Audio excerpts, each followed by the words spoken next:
भारत जोड़ो यात्रा के दौरान मध्य प्रदेश में राहुल गांधी को 3 लड़कियां मिली जो राहुल गांधी से मुलाकात के दौरान कांप रही थी।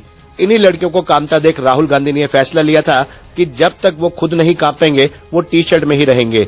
ये बात खुद राहुल गांधी ने अंबाला पहुंचकर बताई थी और बताया था कि उनके स्वेटर न पहनने का यही कारण है।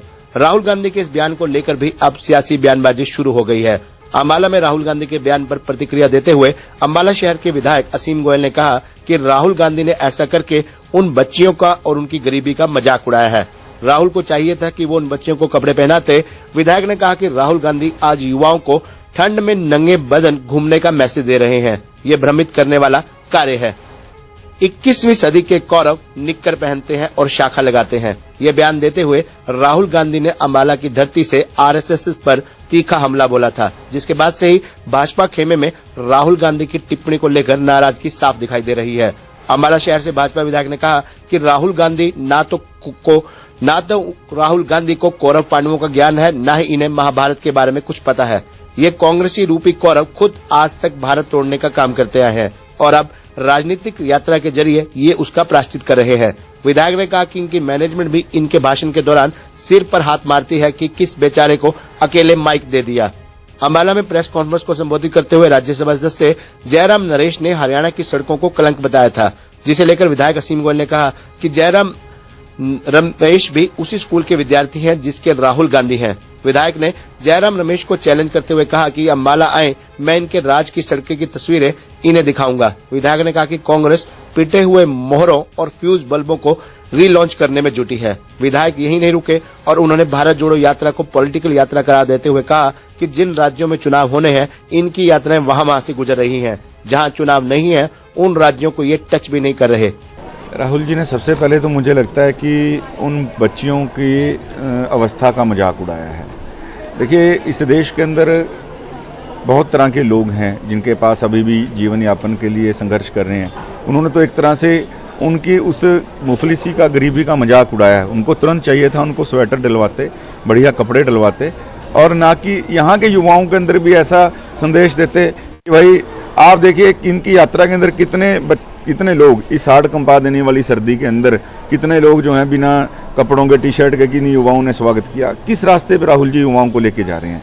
आप इस देश के मौसम का, आप इस देश के मैं जैसे पहले बोला संस्कार का अगर आप रिस्पेक्ट नहीं करेंगे तो देश आपको रिस्पेक्ट कहाँ से देगा। आप इस चिलचिलाती ठंड के अंदर, आप मतलब कंपकपाती ठंड के अंदर उनको नंगे बदन घूमने के लिए प्रेरणा दे रहे हो युवाओं को, ये अच्छी बात नहीं है। मैं मानना चाहता हूँ कि राहुल जी ने पहले तो उन गरीब बच्चियों की अवस्था का मजाक उड़ाया, दूसरा मौसम के विरुद्ध जाकर, ठीक है भाई आप कुछ खाते हैं, आप क्या करते हैं ये राज आपको पता है, आपको ठंड नहीं लगती आप ना कपड़े डालें, लेकिन लोगों को प्रेरणा देना कि जब तक भाई कभी नहीं छूटेगी मैं नहीं डालूंगा, युवाओं को ऐसा दिग्भ्रमित करना भी राहुल जी ये अच्छी बात नहीं है। आप देश के लिए आइकॉन बनने निकले हो, आप युवाओं को दिग्भ्रमित मत करें। पहले तो मैं उनको बता दूं, उनको कौरव और पांडव राहुल जी का जितना मुझे अभी तक ज्ञान नज़र आया है, उनको ठीक है उनके जो मैनेजमेंट वाले लोग हैं सिखा के, पढ़ा के, लिखा के लाते हैं। ना राहुल जी को महाभारत का ज्ञान है, ना राहुल जी को कौरव पांडवों का पता है।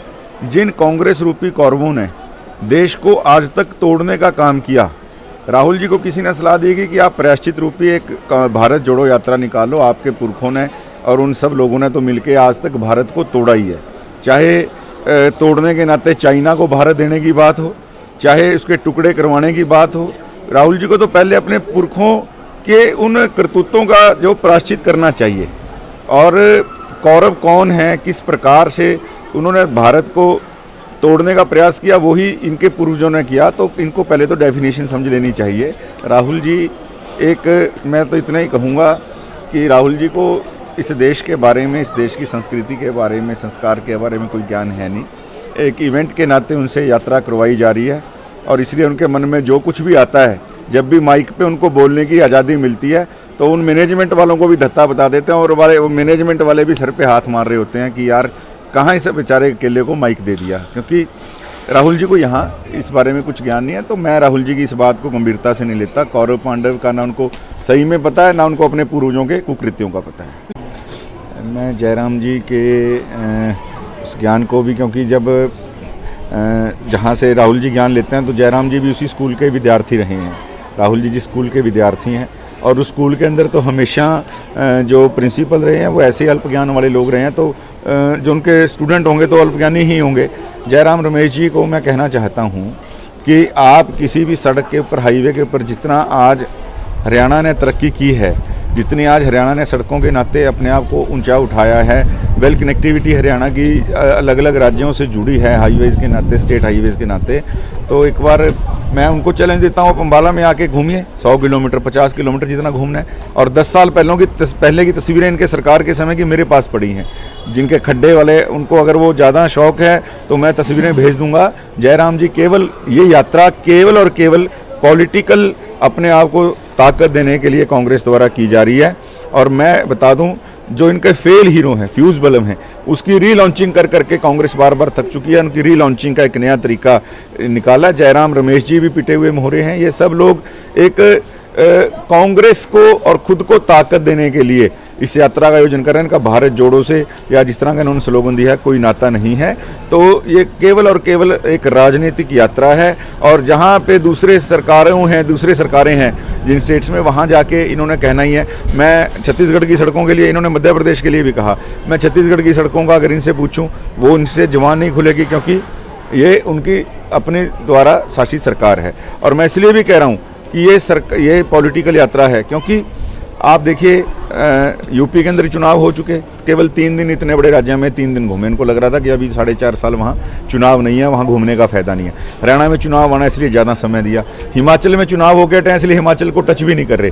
आप देखिए इन लोगों ने बड़ा इसका जो रूट बनाया है, बड़ा सोच के बनाया। पॉलिटिकल रूट है, पॉलिटिकल यात्रा है।